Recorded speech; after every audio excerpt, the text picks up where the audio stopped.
Hola y bienvenidos a mi canal de YouTube nuevamente. Me alegro mucho de que estéis por aquí otra vez. Hoy os traigo un nuevo caso criminal y hoy vamos a hablar de un caso tan severo que os aseguro que una vez que lo hayáis escuchado os cambiará la vida para siempre. Así de duro es este caso. Este caso es especialmente doloroso porque la víctima es un niño pequeño, es un bebé de tan solo 2 años de edad para el momento de los hechos. Y lo que reveló la autopsia no es nada favorable, sino que se pudo detectar que probablemente sufrió muchísimo. Por eso este caso es tan duro. La madre estuvo muy cerca de poder evitar que esto sucediera, a tan solo 4 minutos de poder evitarlo todo, pero no lo consiguió. Y eso también hace que este caso nos deje con una mayor indignación. Por eso, si sois muy impresionables o muy sensibles, os digo que os podéis retirar del vídeo aquí porque no vamos a hablar de nada bonito ni de nada fácil de escuchar. Así que sin más, comencemos.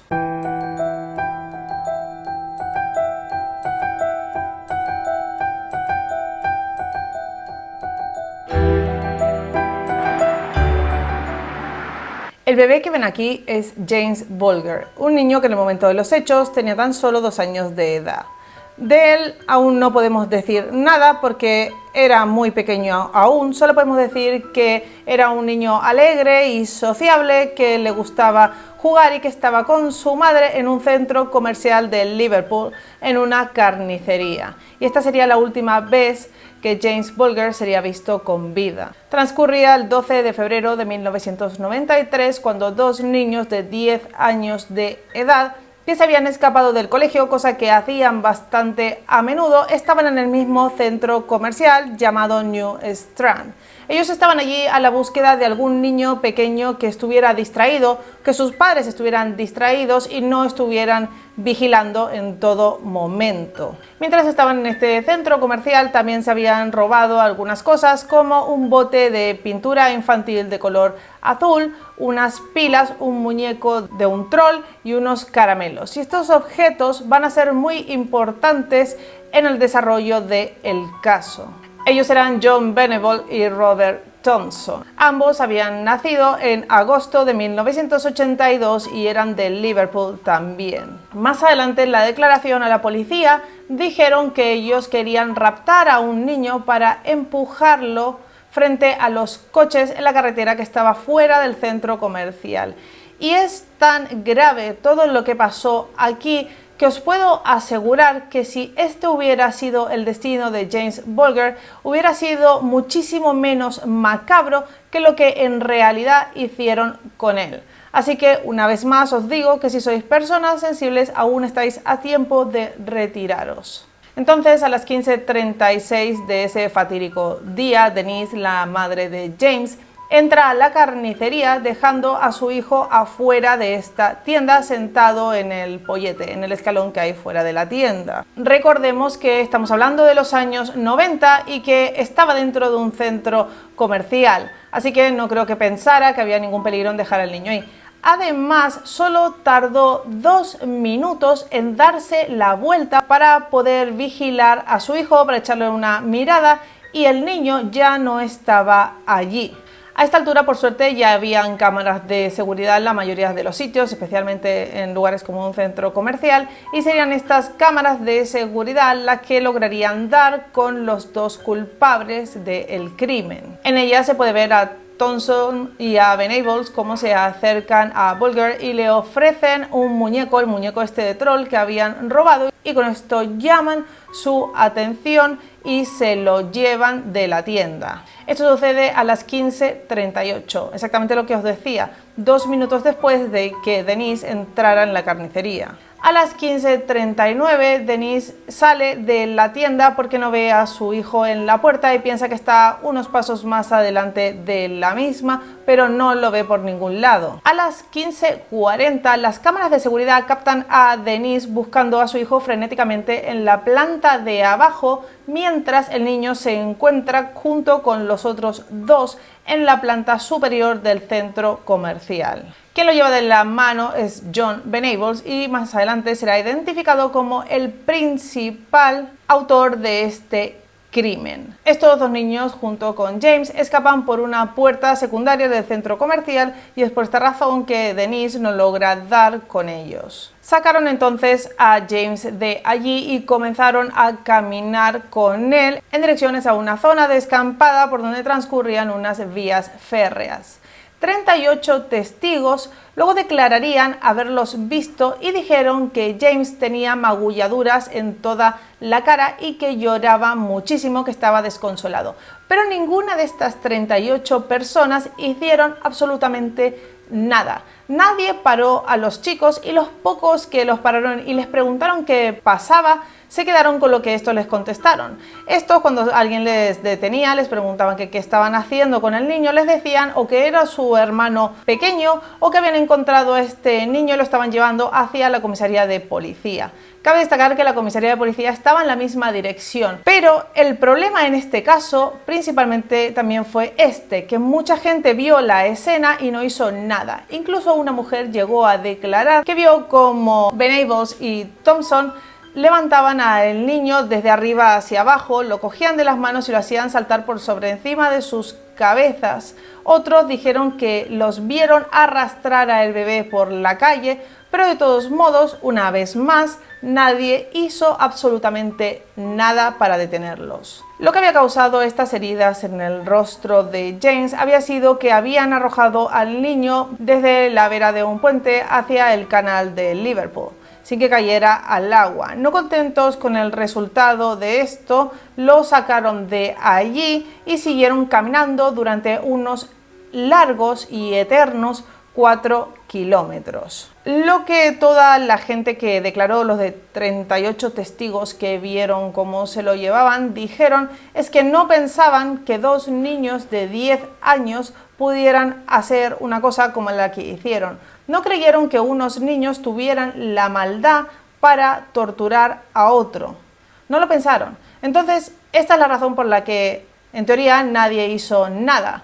También, gracias a Dios, estaban las cámaras de seguridad porque la misma policía dijo que nunca se les hubiera ocurrido buscar el culpable en unos niños tan pequeños, unos niños de 10 años. Incluso cuando ellos vieron las cintas de seguridad, creyeron que esos dos niños que se veían en la cinta tendrían como mínimo 14 o 15 años. Finalmente, después de caminar aquellos 4 kilómetros, llegaron a ese descampado donde estaban las líneas férreas y es aquí donde comenzó la tortura. Cogieron el bote de pintura, aquel que habían robado, y se lo tiraron en el ojo izquierdo a James, dejándolo parcialmente ciego y muy dolorido. Comenzaron a darle patadas, a tirarle piedras y ladrillos. La crueldad fue tan grande y tan despiadada que casi que no parece real. No conforme con esto, John Venables le dio una patada en la cara tan fuerte que los forenses dijeron que se podía ver la marca del zapato, la marca de la suela del zapato en la mejilla de James. Le quebraron los dedos de las manos a pisotones, le introdujeron las mismas pilas que habían robado en la boca y en el recto. Provocaron cortes también en sus partes íntimas y finalmente acabaron con su vida saltando sobre su estómago. Para esconderlo lo pusieron en el medio de las vías y lo taparon con escombros. Taparon su cabeza, parte de su cuerpo con escombros.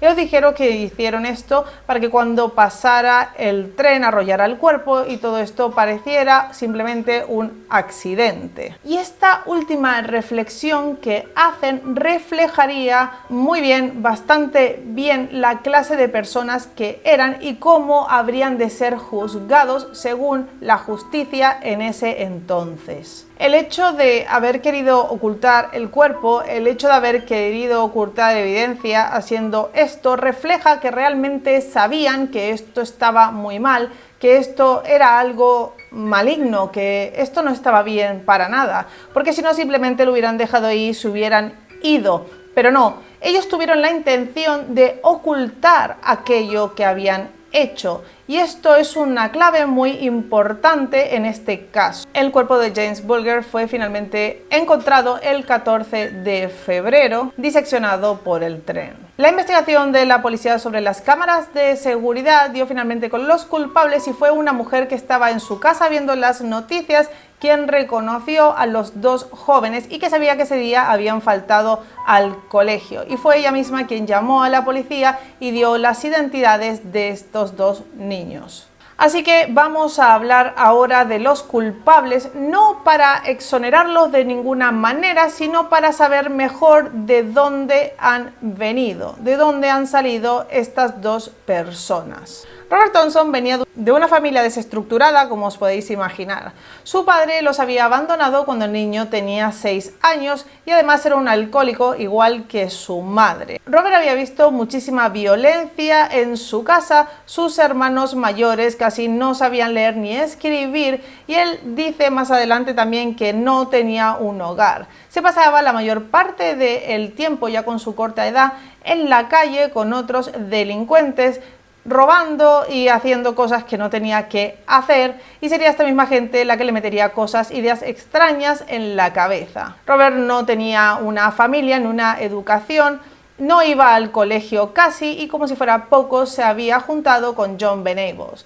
John Venables va por el mismo camino. Su familia también era una familia desestructurada con padres alcohólicos y abusivos, con hermanos que no le hacían caso, que no tenían cómo hacerle caso. Era una familia sin amor, completamente rota, con un niño que había sufrido bullying en el colegio y por esta razón también se había vuelto más rebelde. Lo único que había aprendido Venables en su vida era la violencia. Así que estos dos chicos, que se parecían bastante en su situación familiar y social, se juntaron y se hicieron amigos. Eran niños que habían aprendido a esconder sus emociones a tal punto que durante el juicio, por ejemplo, Robert solo hacía que jugar con sus manos, parecía que no estaba ahí. Ambos parecían que no estaban presentes en el momento del juicio ni de las acusaciones. John Venables se lo veía un poco más enfadado, pero Robert Thompson era una persona que parecía que había aprendido a desaparecer del mundo dentro de sus propios pensamientos. Confesaron también que días antes de secuestrar, torturar y matar a James, habían estado mirando a otros niños en diferentes sitios con la misma intención. Así que con esto podemos saber que esto lo tenían planeado. Esto no fue algo que sucedió y ya, esto era algo que tenían planeado. También dijeron que habían visto la película de Chucky, que recientemente se había estrenado en el cine, y que esto les había dado la idea de hacerlo. No sé cómo esta película les dio la idea de hacer esto. Vale que es una película de terror, pero bueno, es lo que dijeron. Vamos a pensar que de todos modos tenían 10 años y fue tal vez simplemente una excusa, o bueno, eran chicos que no estaban bien y esto fue la única cosa que podrían declarar durante todo el juicio. Hubo gente que criticó el juicio porque se los juzgó como si fueran adultos y eran niños. El juez tomó como base el hecho de que lo habían planeado, de que intentaron esconder el crimen y que sabían diferenciar perfectamente entre el bien y el mal. Así que el 20 de febrero de 1993, los chicos fueron acusados de la muerte de James Bulger y comparecieron ante la corte juvenil de South Sefton. El 22 de febrero entonces fue cuando fueron retenidos por las autoridades en custodia y lo único que se les dejó como menores, uno de los derechos que se les dio al ser menores, fue no dar sus nombres en un principio y referirse a ellos como niño A y niño B. A la espera del juicio fueron custodiados en diferentes dependencias y eventualmente serían sentenciados. El juicio fue, como os podéis imaginar, increíblemente mediático. La justicia estaba decidida a enseñar que Inglaterra podía condenar a estos dos chicos como adultos al haber sido el crimen tan atroz. No se les permitió declarar en ningún momento y mientras tanto la gente seguía llevando flores al sitio donde se encontró a James. Y esto para mí Y para mucha gente fue visto como un acto increíblemente hipócrita porque al menos 40 personas habían visto lo que estaban haciendo ellos, no cómo lo torturaban, pero ya lo habían visto golpeado, lo habían visto que lo arrastraban de los brazos y en ese momento nadie había hecho nada. Así que llevar flores ahora no servía de absolutamente nada tampoco. La histeria colectiva que se comenzó a vivir en este momento fue enorme. O sea, el mensaje era que nadie estaba seguro, que los niños no estaban seguros en ninguna parte, que tenían que estar todo el tiempo vigilados por sus padres y daba igual la edad que tuvieran. Así que muchísimas mujeres en esta época dejaron de trabajar para dedicarse exclusivamente a cuidar a sus hijos. Muchos padres prohibieron a sus hijos andar en bicicleta por la calle, jugar en la calle o hacer actividades que hacían antes de que esto sucediera. Nadie estaba seguro y como todo esto había ocurrido en tan solo 4 minutos o menos, el terror era increíble. Se criticó también el juicio porque en él se los condenó a una cadena perpetua siendo menores. Pero bueno, también os quiero decir que no cumplieron ninguna cadena perpetua. En la prisión ambos acabaron la escuela y el bachillerato. Robert Thompson se decantó más por las artes y John Venable fue declarado como una persona muy inteligente por sus educadores y psicólogos. El Estado gastó 4 millones de euros en reformar a estos dos chicos, en darles educación, en darles un apoyo psiquiátrico y psicológico, en intentar reinsertarlos en la sociedad.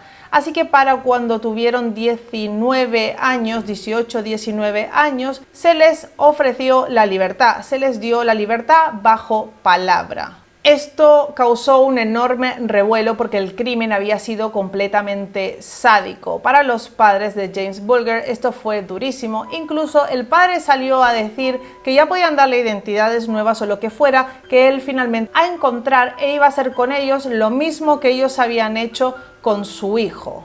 Así que otra vez el Estado invirtió un montón de dinero en hacerles alguna que otra cirugía y en reubicarlos, en darles una casa y una identidad nueva. Primero también intentaron enviarlos a otros países como Canadá y Nueva Zelanda, pero como os imagináis, estos países se negaron completamente a recibirlos. Así que se sabe que finalmente les dieron una nueva casa para que vivan, un nuevo sitio para que estén en el norte de Inglaterra. La justicia tenía mucho miedo de que se supieran las identidades de estas dos personas porque muchísima gente les tenía muchísimo odio por lo que habían hecho y había muchas personas que habían jurado matarlos. Así que no estarían seguros en ningún sitio. La madre de James Bulger dijo que podrían estar viviendo fuera, pero que nunca más iban a poder dormir tranquilos. No podían verse ni pudieron verse mientras estuvieron en prisión, no podían mantener contacto entre sí de ningún tipo y tampoco podían visitar el sitio donde habían cometido el crimen. Esas eran las condiciones, además de que no podían reincidir en ninguna otra clase de delito, como está muy claro. Las viviendas que le proporcionaron tenían alarmas en las ventanas y en las puertas que estaban directamente conectadas con la policía por si alguien los encontraba e intentaba entrar a sus casas a matarlos. Pero esto no se quedó aquí. En el 2010, Venables volvió a ingresar a prisión por poseer pornografía infantil. Unas 1.700 imágenes de niños de entre 6 y 13 años en su ordenador, además de ser acusado de posesión de drogas. Permanecería entonces en prisión durante 3 años más. Y cuando llegó allí declaró alegrarse de estar en prisión nuevamente. ¿Yo qué queréis que os diga? A mí si una persona me dice esto, siendo cualquier funcionario de la prisión, ya sea un psicólogo, un educador o el director o lo que sea, pues pensaría en que esta persona no puede estar en la calle, porque es que es explícito, me lo está diciendo, me alegro de estar aquí otra vez, estaba en posesión de cosas que no tenía que tener, de cosas muy delicadas. Para mi forma de pensar, si simplemente hubiera sido por posesión de estupefacientes, y aún porque es un problema para él, que sí, que está loco y así puede dañar a alguien más, también es peligroso, pero lo que él en realidad también tenía, estas cosas infantiles horribles, en su ordenador, esto es muy, muy grave. Y solo pasa 3 años más en la cárcel, aún y que había dicho que se alegraba de estar allí. They remain among the most haunting images of our generation, 2-year-old James Bulger being led to his truly gruesome death. His family have had to live with the release of his killers, John Venables and Robert Thompson, and now the knowledge that one of them breached the terms of that release. On her Twitter page, James Bulger's mother, Denise Fergus, says she would like to let everyone know John Venables is where he belongs tonight, behind bars. She asks, "Is this my son's justice?" It may have happened 17 years ago, but Merseyside has certainly not forgotten. Nor is it prepared to stay in the dark about why John Venables is back behind bars. Pero como yo no soy el juez ni el director de la cárcel a donde fue Venables, ni el presidente de Inglaterra, ni nada de eso, John volvió a salir en libertad en el 2013, pero no permanecería libre durante mucho tiempo. Yo diría que estuvo libre suficiente tiempo, demasiado tiempo para ser la clase de persona que es. Entonces, en noviembre de 2017 volvió a ser detenido por varias razones. ¿Y cuál peor que la otra? Otra vez por posesión de estupefacientes, por pornografía infantil y además tenía consigo un libro, un artículo que explica cómo abusar de una niña pequeña sin que queden rastros.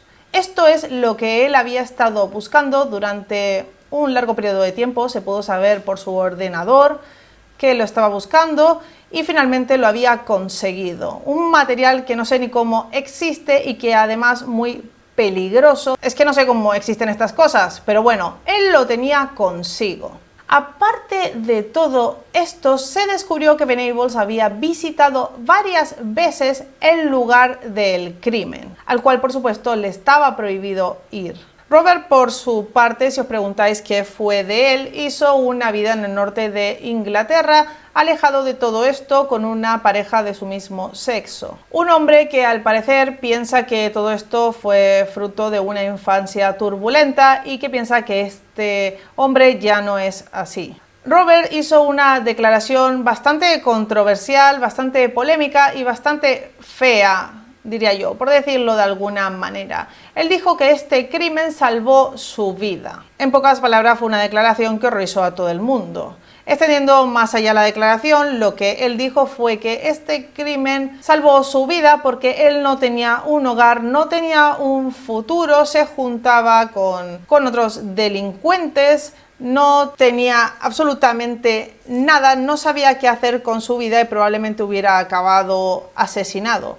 Así que la oportunidad que le dieron cuando ingresó en prisión de darle una educación, de darle apoyo psicológico, de darle una nueva identidad y de darle una vivienda, hizo que él pudiera tener una vida a la que no hubiera podido llegar, hubiera podido tener de haber seguido por el camino en donde estaba. A mí esto me da bastantes escalofríos y bueno, a la madre de James Bulger también.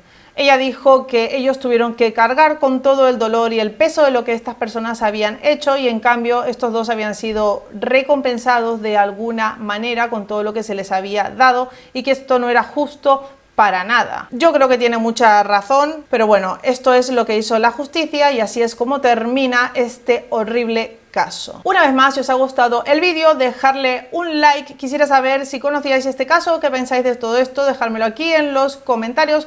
Por aquí abajo en la info os dejo mi Twitter y mi email por si me queréis enviar casos para que mire, para que haga o me queréis enseñar algún hilo interesante en Twitter. Si os gusta mi canal os podéis suscribir dándole clic a mi foto que aparecerá por aquí o en el botón rojo que está aquí abajo. Muchas gracias a todos mis suscriptores, muchas gracias a todos los que me veis, de verdad lo aprecio muchísimo. Muchas gracias por estar allí y hasta la próxima. Adiós.